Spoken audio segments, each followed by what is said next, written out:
This playthrough is rated T for teen.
Welcome, my friends. Your presence means I can count Eldrith dead. I am Mordok Selanmir, and you've been such a boon to my allies, who will be overjoyed to learn that they can begin rebuilding the Onyx Tower for their own. Now, it's only fitting that I offer you the hospitality of my keep in reward. I'm sure you'll find its dungeons to your liking. Seize them.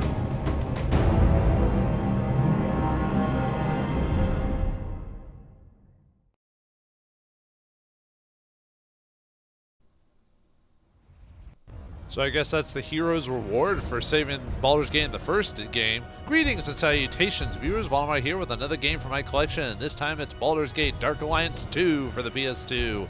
Came out a few years after the previous one. Would have come out sooner, but some legal issues caused it to not come out fast enough.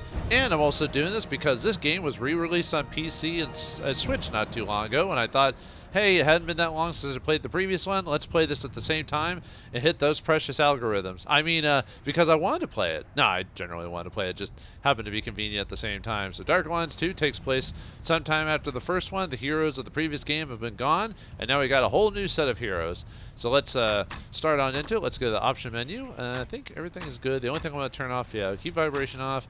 I want to turn the auto map to mini. It's like in the previous game where it pop up on screen. You could change it to full, and it pops up right in the middle of the screen. So instead of there being a button to do it in the last game, this time you actually have to go in the item section to turn it off, or turn it off on or whatever. So it's a little annoying, but damage text on, subtitles on, dialogue. Yep, okay. Let's go to accept. Whoops, I meant to. Mini. Save it on the configuration. And let's check and see if the three heroes are gone for the previous game, who do we get to play as now? Well, I got to play the difficulty. Basically, the difficulty is how much HP enemies have and how much harder they hit. AI is pretty much the same between the two, easy, normal, and hard. I'm going to play hard because that's what I did in the previous game. If you want to unlock everything, the best way to go is probably play easy first, beat it, and then do the extreme mode afterwards, which comes after, which is just, hard, hit harder and everything like that. But I'm going to play it tough because I did that in the previous game, so I can beat this game on hard mode, so let's do it. Alright, we got 5 new characters to play this time instead of the, I wouldn't say they're generic, but in the first game, there was not a whole lot. You could tell during the cutscene, like, they looked kind of like generic adventurers, while here you can tell that by the designs that they're actually a lot more better set up than the previous ones. Not that I didn't mind the characters from the previous game, I'm just saying. So we got 5 new heroes this time in different classes this time outside of fighter, archer, and wizard. So let's go down the line. So we got the female cleric here, Alessia Faithhammer, human cleric of Helm. Alessia is a cleric of Helm, the Watcher, the Vigilant One, deity of guardians and protectors. She adventures for the cause of good in support of the Church of Helm, in defense of the innocent to whom she feels a divine duty to protect. She heard the troubles in Baldur's Gate when a letter from Huros, her old mentor, arrived at her home in Secomber. Alessia is a powerful melee combatant, can wear any armor, and can learn many defensive and bolstering spells. So, Alessia here is basically your buff character and healer of the group, so she's a great second party member, and she can work by herself. The only problem is she's a little weak at the beginning of the game, and it takes her a while for her to get going, but when she does, she can be a major asset because of, like I said, she can buff your allies to do more damage or to hit easier. She can heal them in combat. She also has some cool spells. One of the big ones, attacking spells, is a thing called Flame Strike, which basically summons a fireball from heaven to kill enemies. I liked playing as her when I first played the game because of her healing capabilities. Now that I know the game a bit better and older, I could play without having to rely on extra healing because of potions and all that. But yeah, she's your typical sword and board character. You give her a one-handed weapon, a shield, put her heavy armor on, and just let her tank through enemies. That's the way she survives. Okay, let's go with the second character here. Baldur, Goldhand, the Dwarven Rogue. Baldur is a treasure hunter, a particularly tough breed of rogue who adventures for the singular purpose of looting otherwise unclaimed wealth from ruins, monster lairs, and other extremely dangerous places. Foul-mouthed, greedy, and taciturn, Baldur refuses to speak of his past and his clan name. Is a closely guarded secret. He has, however, been given the moniker Goldhand for his legendary avarice.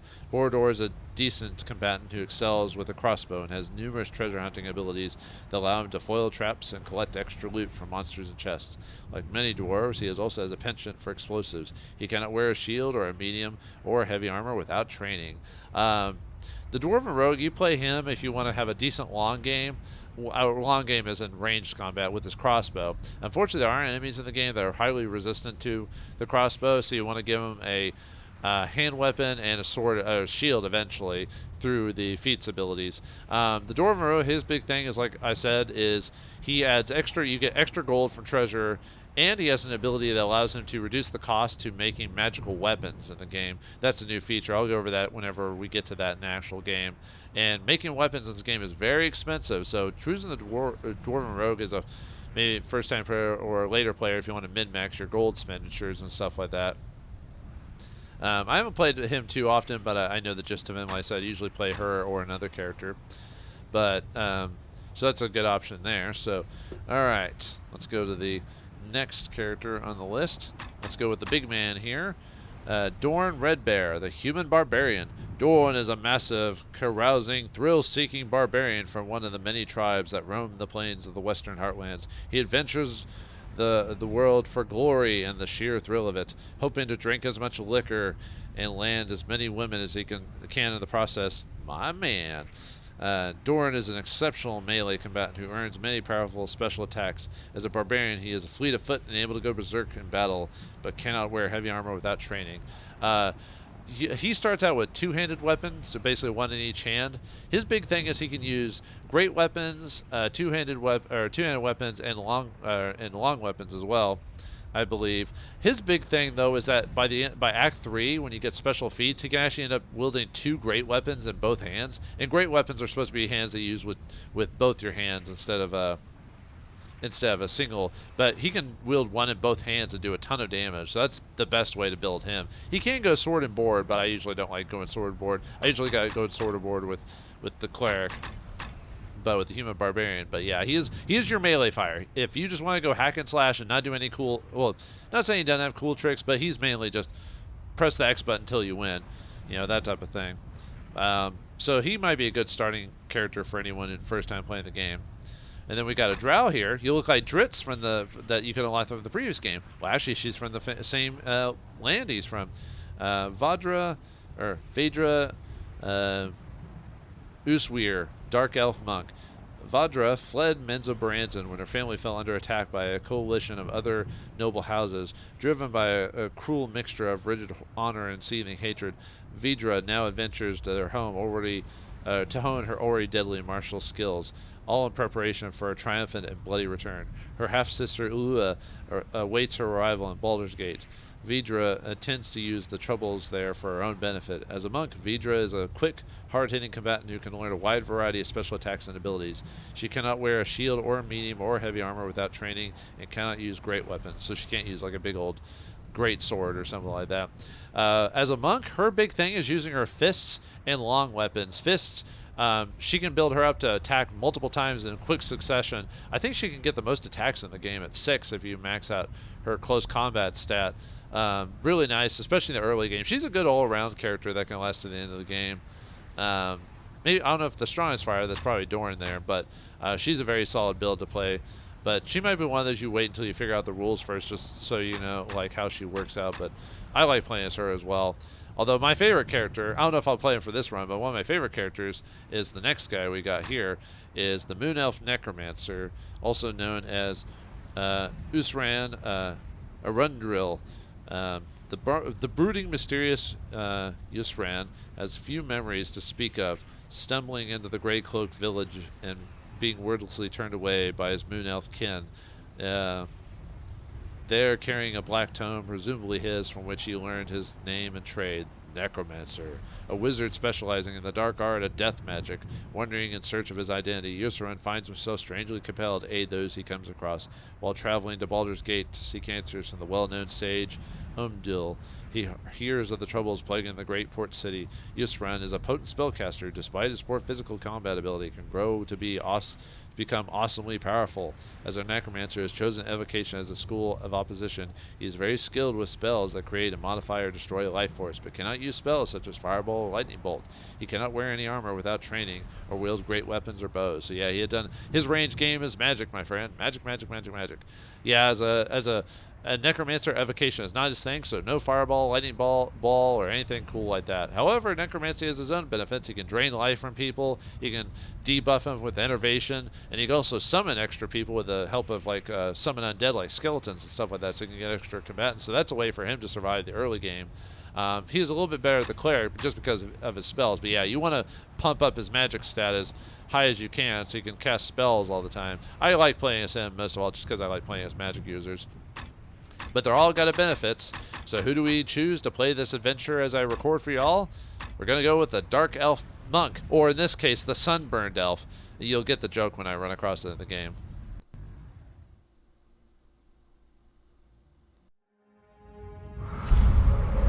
Centuries of conquest and scattered settlements have done nothing to tame the monster-filled reaches of the Western Heartlands. Perhaps it is for this reason that the realm welcomes ambitious adventurers, and Baldur's Gate, its greatest city, calls to them like a siren luring mariners to their doom. Why do they heed the city's song, these brave and wandering souls? Some for the greater good, others for wealth, for power, for glory. Some do not know why themselves. This is such an adventurer's tale. Rumors abound of a dark alliance gathering against Baldur's Gate, of the hateful spirit of Eldrith the Betrayer, of a black tower of onyx in which she seethes and plots. Adventurers flock to the Western Heartlands to forge their destinies in the fire of battle. Even now, some make their way down the tradeway, moving southwards towards Baldur's Gate. Fortune favors the bold adventurer. Do not falter. And like in the previous game, you have the little fire symbol there, and if you use the left analog or right analog stick, you can adjust the fire just for fun. All right, so this is a hack and slash game for those who didn't play the first game. The second game is a very solid game to start out with because of how polished it is over the first game. Yeah, you can move around with the left analog stick, right analog stick, and it moves the camera in slightly. So up moves in closer, back switches up a bit. Press L1 lets you switch between your different spells, which is activated via the circle ability. In this case, I've got the sprint command, which uses a bit of mana and makes me go fast at 99% of my speed. If you press R1, we can go into block position. If you have a shield, it shows you popping out your shield. If you have a weapon, it shows out a weapon. For the monk, she blocks it with her hands because she's a weirdo like that. As you can see in the back corner, there's the map that's is auto-filling up. Wrong way. Turn around. Baldur's Gate and your destiny lie down the road the other way. Yeah, I can't escape this adventure. If you move the right eye and let's look around, though, outside of moving up and down, you can move the camera, as I can see there. If I use L2 or R2, I can automatically, if I press L2, I'll automatically heal my magic stat, which is that blue bar in the upper left corner there. If I weak on the red bar there, that means my health is going down. I can press R2 to quick use a potion in my inventory, which I've got none right now, so it wouldn't matter. If we press start, we can go to return to game, load game, we can recall. Recall means we can go back to our hub area, but we can't do that right now because we have no well, we don't have recalls potions, but 2, we don't actually have a hub area to go to. We have the option menu, as we saw at the beginning. We have the change player options. What that means is I can import a character from a different game. Let's say I had the Moon Elf at like level 10. I played him earlier, but I'm like having trouble. I could start the game over, import him, and play him instead, so it might be a little bit easier at the beginning of the game. One of the tricks to playing this game is playing easy mode, beating the game, getting to like level 26, then unlocking extreme mode, then uploading extreme mode and importing a character from your easy mode, so you have a decent like levels at the very beginning, so you can kind of because extreme mode is a bit difficult because of how hard hitting it is, but there are some nice rewards for doing it, which I'll go over that eventually. If you press the select button, we can go into our item menu here. We got no weapons to speak of. We got our clothes, which is cloth, boots, and bracers. That little shield icon means how much AC we have. Basically, the higher AC we have, the less chance for us to take damage. That coin symbol there means how much it roughly sells for, which is 0, because these are default equipment we got on. The little weight icon means how heavy it is. And if we take off our clothes, yeah, we still have default clothes. So no putting the skimpy busty female character in nothing but a mini bikini like you could in the previous game. Nope, they have a default that they have on there. So no, I'm just kidding. I thought that was a little extreme in the previous game, but anyway, you got no magic to speak of right now. We're playing as Vidra, the Dark Elf. As you can see, her experience is 0. She 1,000 experience points, she'll gain a level. She got 14 health, which is our HP, 12 energy, which is our MP, 19 armor, that's our AC, base attack 3, and then we got damage of 5 to 9. So every time I hit, I can do either 5 to 9 damage. The strength stat there, that affects how much damage we take. Let me go over the description of it. Strength. This measures your character's physical power. Characters with a high strength have a better chance to hit opponents in melee combat, do more damage when they hit, and carry more weight with weaker characters. As you can see there, I can do +1 to hit, +1 to damage. Okay, next stat is dexterity. This measures your character's hand-eye coordination, agility, and reflexes and balance. Characters with a high dexterity have a better chance to hit opponents with ranged weapons and have a better armor class. As you can see there, I got a +3 to my armor. So my armor would normally be 16, but with dex, it's now 19. So next stat is constitution. Constitution. This represents your character's health and stamina. A high constitution means your character will have more HP and a faster hit point regeneration rate. So in this game, like in the previous game, if you stand around and no one's attacking you, your HP or MP could go up slowly. Right now, it's actually pretty slow, but if we beef it up with either by putting points into it or getting weapons that improve our constitution, we can build it up. So if ever in this game, if I ever get really low in HP and I don't want to use potions, I'll either pause the game or do it in another episode and just off-screen healing myself, because we're on hard mode, so I'm going to be getting hit a lot harder. Later on, the early level, the prologue where we're playing at, not so much though. Intelligence. This determines how well your character learns and reasons. The higher your character's intelligence, the faster your magic energy regenerates, and the more magic energy points you can gain each time you gain a level. So you get more MP, higher intelligence, and you cast more spells or powers or whatever. Wisdom. Wisdom, this describes your character's willpower, common sense, and perception and intuition. The higher your character's wisdom, the more experience points with your characters will gain when they kill monsters and accomplish quests. This is one of those things you may want to not, depending on how you play your game, because you'll eventually get a decent level by the end of the game, and then you can always replay the game from the beginning and import your character and gain even more levels. I think you can get up to like level 40 or something like that in this game if I remember correctly. So it just have higher wisdom means you get there faster, so that's up to you. And finally, charisma. This measures a character's force of personality, persuasiveness, personal magnetism, and physical attractiveness. The higher your character's charisma, the less trouble they'll have buying and selling items at local merchants. As you can see there, that percentage, so it's at +0. But if we get higher charisma, we can buy for less, sell for more, basically. So but anyway, since we're playing the monk here, as you can see here, if I press the X button to attack, I use my fist to punch and kick him. If I press circle to that, if I press square, use the specific things, nothing right now. Sorry, square is used to open up chests and stuff like that, or pick up items. Triangle is to jump. The book here is to save. You'll want to save regularly in this game, especially if you're playing a harder extreme mode. Anyway, let's talk to our first quest giver, the Wounded Caravan Guard. I thought that would be my last fight. I'm Kaira, a caravan guard. Hey, Kaira, you were from the first game. Yeah, she asked you to get some spices for her. In that game, she had her helmet on. Now that she's been wounded by whatever attacked this caravan, so you best find another. What's happened here? You best find another profession. Then what happened? We were ambushed by the Red Fang Marauders. They took some of us away. If it ain't rats, it's bandits or something like that. Who have they taken? Red Fang Marauders. Please, just lend an ear. Some of the marauders took prisoners into the Trollbark Forest, southwest of here. I know, sounds dangerous, you know, calling it Trollbark more. But most of them continued southeast to Wayfork Village. They're going to raid it. Or burn it. You must help, please. Well, I'm just here to go see my half-sister and get to Baldur's Gate. Why would I want to help you? Wait, who are these marauders? Help, why? I'm on this road to reach Baldur's Gate, not rescue wagoners and peasants. By the way, if you have different characters, they basically, well, they don't have the exact response. Well, characters will respond the same way if you choose the top or bottom option. It's just, it's worded differently depending on who you are because of who they are, which is a nice touch. It's certain that those you saved would reward you. Please, help them. Did you say the magic word to an adventurer? Reward? Well, then again, no matter what my previous problems with that, I now accept. Very well, I'll help. Then continue down the road until you see a path leading into the trees. It eventually leads into the Trollbark Forest. I'll meet you later in Wayfork Village. Farewell. Yeah, okay, if you say so. But this game is quite a bit longer than the previous game, although it is more linear, if that makes more sense. Like the game, there's not as many branching paths as there were in the previous game. So keep that in mind. But I do like this game quite a bit. Although, weirdly enough, I played the first game more than this one. I think it's just because of how long it was. So I wouldn't quite go often play it as often because of how long it is. But what's the first enemy we fight in this game?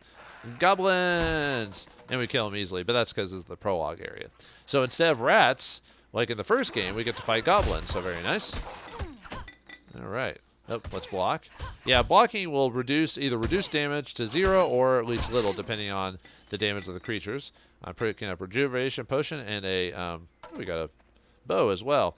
The potions, now I can use the L2 and R2 buttons to heal. We got lesser healing potions and lesser rejuvenation potions.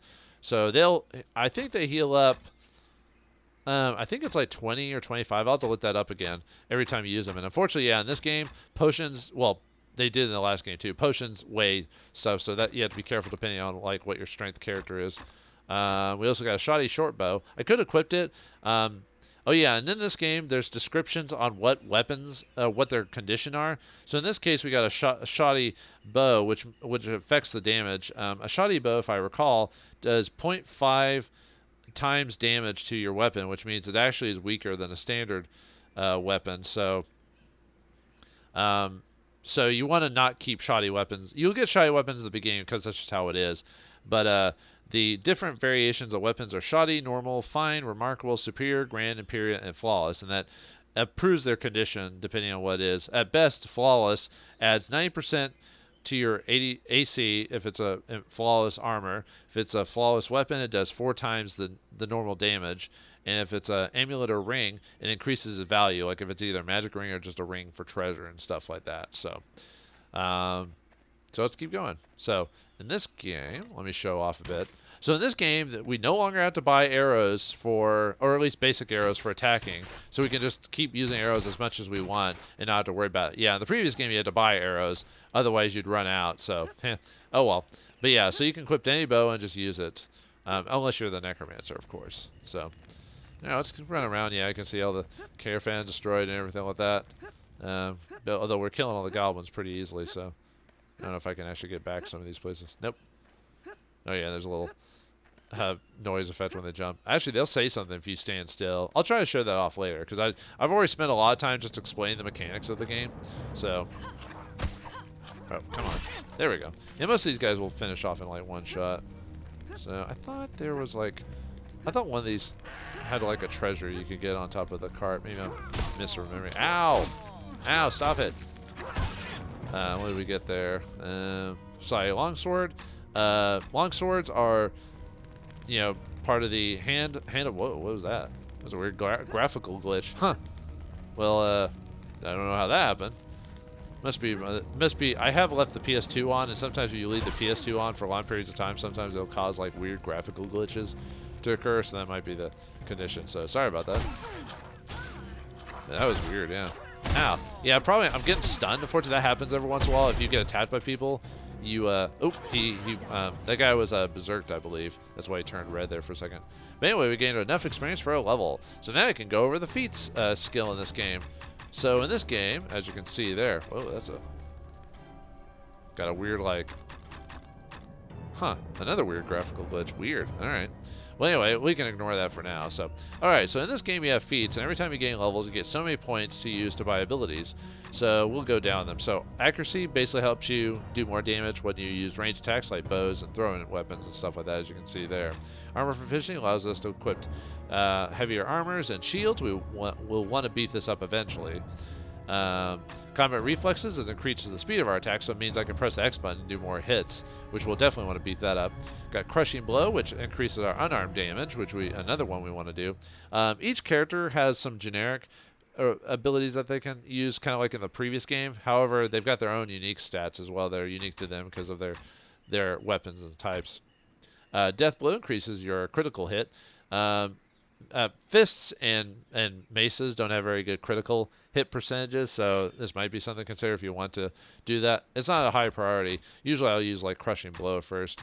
Deflect missiles. Monks have the ability to catch arrows out of the air, so they added it to the game. So every time you raise it, 5%.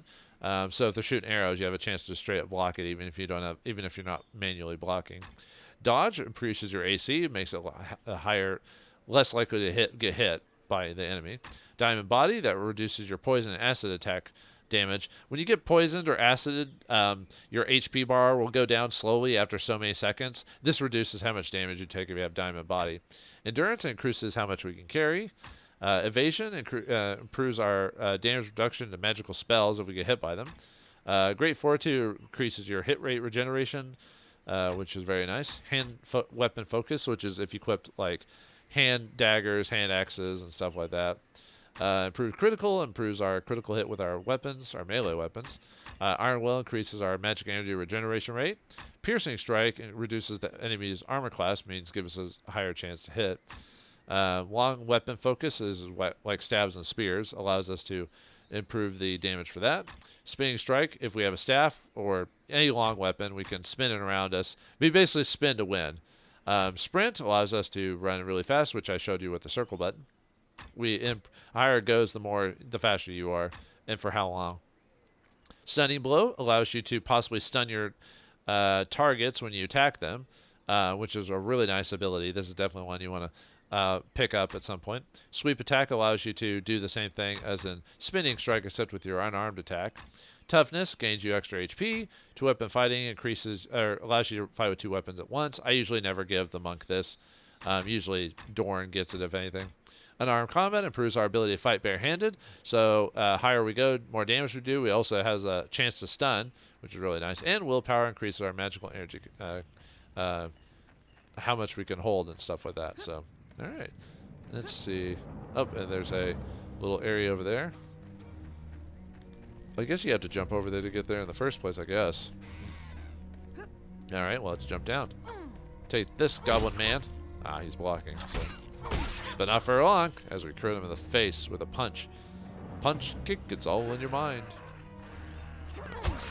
Yeah, most of these guys will be pretty easy. The next area, it will get a bit tougher. Like in the previous game, we destroy barrels. Oh, wait, that was for opening that open chest. We get gold and some shoddy potted armor. Now, can I actually equip that right now? Let's see. Oh, yeah, we can. So, all right. Oh, I like it. Nice. And we got some leather boots. Nice. All right, nice, good start. All right. All right, gotta add my weapon. Let's go with. Might go with crushing blow. A good early start, or stunning blow. Let's go with crushing. I think. Well, actually, I want combat reflexes, but I'll wait until next level. Yeah, let's do crushing blow. I'm gonna basically make her I'm gonna mainly focus on her fists as her weapon. I might equip a staff or a bow for those situations, but for the most part, I'll be focusing on her fists. Her fist of fury. So, I mean, that's pretty much the way to go with monk is improving her fist weapon. So. That's why you hopefully at one point you either want to buy a really good glove weapon or glove that has like an attribute on it, like fire. Because yeah, when she equips gloves, it can improve her melee combat with her fists because of the way her build works. Yeah, I got some more magic. You gotta be careful about not getting overwhelmed by guys, because you saw earlier how they were kind of semi-stunning me when they punched me multiple times. So you just have to not stand there and just press X, you know what I mean? Otherwise you might get stunned and then like surrounded and all that fun stuff. Never got another guy who was berserked or something like that. It was like giving him HP regen and stuff like that. Not punch through his defenses. Yo. So far not doing too bad. Alright. Oop. Was there another goblin there? Yeah, goblins are one of your basic bare bone monsters to fight in the game. Similar to kobolds. Kobolds are usually used though for like when you're setting traps and stuff like that, because they're, you know, precious little scamps. I'll try to play a little bit longer than what I normally do, just to make up for explaining so much at the beginning of the game. I mean, I've pretty much covered everything there is. I mean, there's a little bit more, but we'll wait till we get to Baldur's Gate till we talk about that, like the actual town. Spoilers, are going to get to Baldur's Gate. But yeah, our next destination is the Trollbark Forest, so we have to kill the rest of these guys. Alright. Let's see. All these, like... Oh, we actually can't go over there. Yeah, I always... sometimes I focus way too much on the map just to know where to go. So sometimes I'll end up missing the obvious. Let's see, we got a longsword. If I was using swords, I'd be using that by now, but... And it's a regular longsword, so it has basically standard stats and everything like that. A lot of sword weapons, like or sword-ish like weapons, like daggers and stuff like that, or swords, they have a higher chance of critting than other weapons do. So if you're built on critting, or if you want to try and get crit damage, I would go with swords, daggers, stuff like that. If you want to go with pure damage, if you get hand axes or axes, just axes in general do more damage overall. Maybe a little bit slower, not by much, but they are heavier hitting weapons. If you want to have a higher chance of stunning and you're not playing like the monk, for example, it would be suggested to use a mace, because maces have higher... Oops, keep accidentally... I mean, I guess I could look, put the camera in, but it's not that big a deal. I like being able to see as far away as I can, you know what I mean? The only problem is you can't really focus on the enemies, you know, because they're so far away. And since I'm on the PS2, it's not as crisp and clean as if you played on the newer PC or the Switch version, so... Oh well. Yeah, looks like we almost got... Oh yeah, I forgot to go over that green bar there. That green bar is our experience pool, by the way. When that fills up, we gain a level, so... I picked up a spear. Yeah, if a good secondary weapon for the monk is using the long weapons like spear or staff. I'll probably end up just getting a staff at some point just as a secondary. Because the benefit of the long weapons is that it has a bit of range, so you don't have to get up right next to a creature to fight them, so... Or you could just get a bow, but... long weapon is a bit more stronger than the bow is. We're almost... Oh, we're actually into the Prologue Forest, so nice. That didn't take us too long. So I think I'll go through the Trollbark Forest, and then I think we'll call it an episode.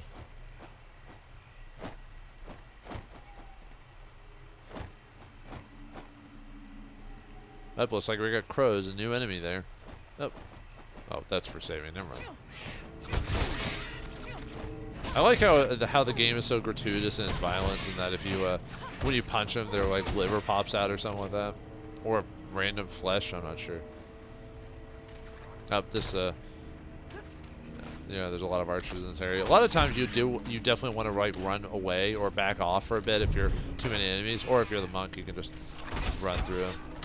But you have to be careful about just standing in place while there's like a ton of archers, because they can slowly zap your HP by like just hitting you multiple times. It's kind of crazy, so you just be a little careful.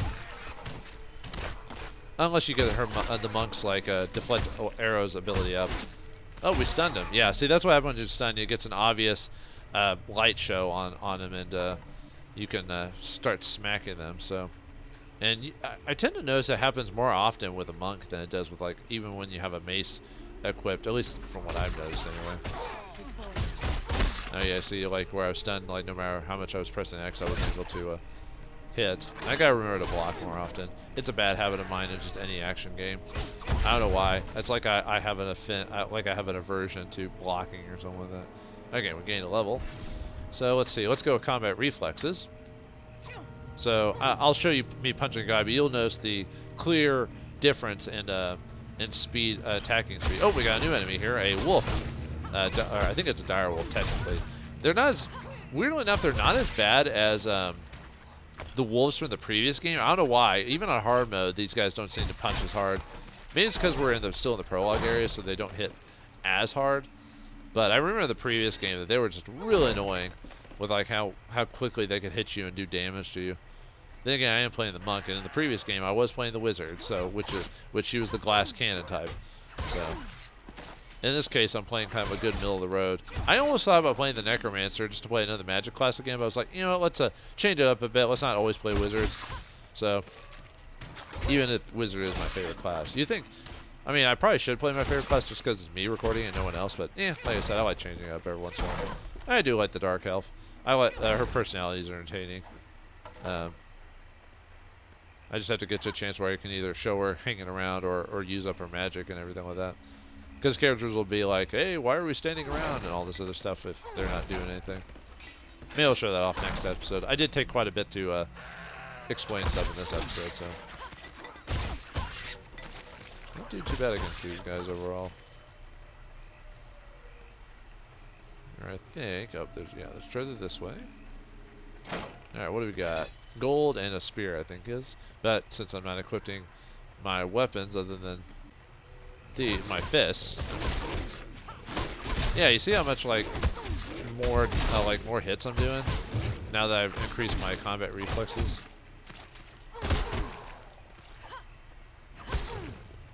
I wonder if the people who designed this game realized the annoyance of the wolves from the previous game, and so they toned them down quite a bit in this one. I'm not sure. Usually sequels to a lot of games tend to be, even despite there being harder difficulties, tend to be easier overall, just because of either like they want to appeal to like a more audience, or maybe they read the complaints from the previous game or something like that. And they wanted to tone down certain monster types or whatever. I'm not sure. Yeah, I can't. My lady's so awesome. She could punch crows in the air, or the fact that crows are being really stupid and like flying into her fists. I don't know. You be the judge. Another treasure. We got a throwing axe. Throwing axes are ranged weapons you can throw at people. We also got throwing knives, which can also be thrown. I won't use those, but you can if you want. Yeah, better back off a bit so we're not being surrounded by everyone. Ooh, we got a nice crit. I'm actually critting more often with her fist than I realized. When I was playtesting this, I hardly got any crits on her, so I don't know. Oh, come on. Stop immediately blocking, you dork. Thank you.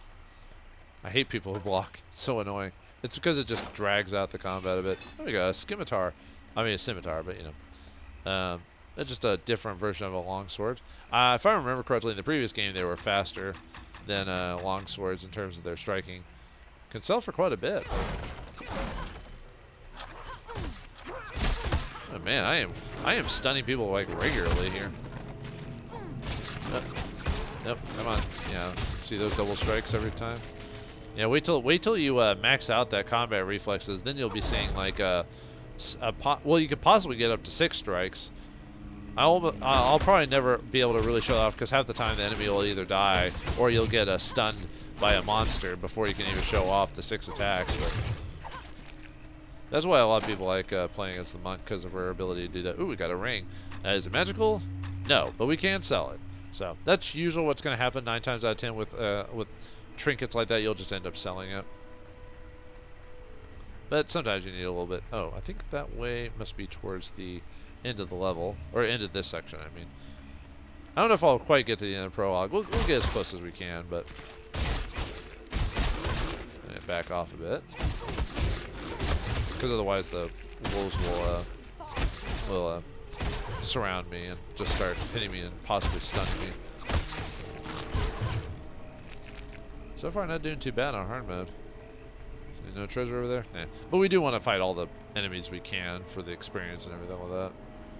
Yeah, this is one of those games you really don't want to ignore monsters. Unless you want to do... One cheap method to play this game is just to do like the prologue, get the experience, then redo the game again, or restart the game again, and import your character from chapter 1 and put it in the prologue so so you can like get some decent early levels for the main game. So that's one option to do it, and I wouldn't call it cheat because the game lets you do that. So I don't know. All right, let's yeah. Man, I even get a lot of stuns. Nice.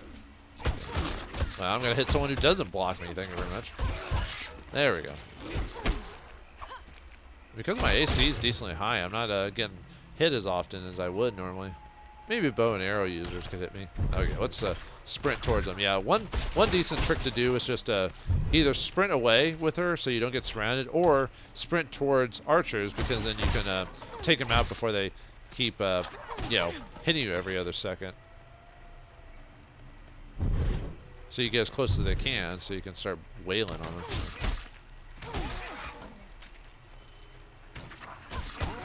Oh, nice. Let's see what this is. Potion. All right. And what's in here? More. Oh, nope. Something else. Let's see. Let's see. Oh, we got gloves. I got some studded leather gloves. Let's put those on. Oh, got a weapon rack. Almost missed that. Need that to sell when we ever find a traveling salesman or get to Baldur's Gate. All right, we've got ring. Was that just a regular ring? Probably. Yep.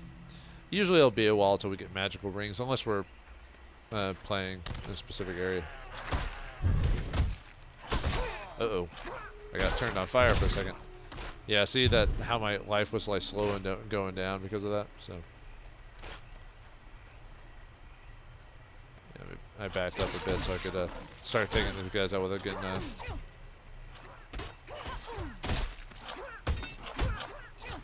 oh, come on, I hate that. There we go. I hate when people block and stuff like that. It's really annoying. Ah, you freaking poisoned me.